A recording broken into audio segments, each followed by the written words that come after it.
The president set to spend several hours meeting with his Russian counterpart Dmitry Medvedev and as well as his predecessor, Prime Minister Vladimir Putin. It is a trip that aims to thaw U.S.-Russian relations. Joining me now for some perspective on all that, Steven Sestanovich, Senior Fellow at the Council on Foreign Relations. Good morning to you, Steve. Morning. Let's talk about what both sides say they want to do, which is improve their relations. And you've got words coming from Obama like, let's turn the page, let's reset the button. Medvedev saying talks will open up new prospects for the development of our relations, and he has a purely pragmatic agenda for their meetings. You've worked at the State Department. Do you think both sides are capable of and interested in doing the give and take that it takes to do what they say they want to do? Well, both sides have used this metaphor of pressing the reset button. And I think there's a desire, particularly among the top leaders, to actually improve relations, put aside some of the problem issues. But the question is, on what terms?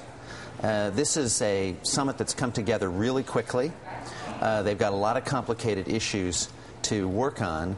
And just to simplify it a lot, the American approach has been sort of, let's see where we can agree and put all of those agreements into the goal of showing that we're resetting relations. The Russian approach has been, if you want this agreement, then give us something. We would like you to address some of the things that have bugged us over the past couple of years. So they're holding things up in order to get more of what they want. Okay. Predictable diplomacy. As we have seen the president overseas, he's got this kind of Obama magic that works to the crowds and the masses in other countries, and the way they turn out for him is really quite something to witness. Does he have the potential for doing that with the mentality there in Russia and Moscow? Well, he's going to be speaking to a variety of audiences.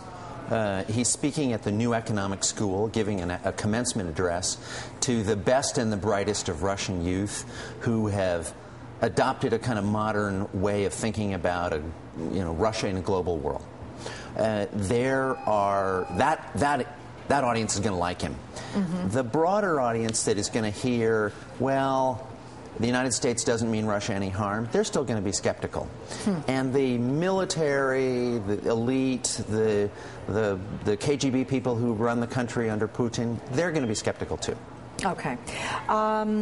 Did you keep that IFB in your ear? I put that in because I told you I didn't think we were going to listen to something, and now I want to have you listen to something what the president said, because you've got former president and current Prime Minister Vladimir Putin very much still in power, and the president, when talking about this upcoming trip, made a reference to the Prime Minister, former president, in this Thursday interview. So let's listen to what President Obama had to say. Got that in? Prime Minister Putin still has a lot of sway in Russia, and I think that it's important that even as we move forward with President Medvedev, that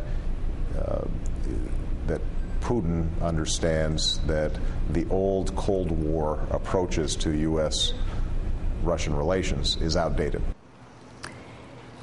Is that an insult at Putin, and is that a bad way to start?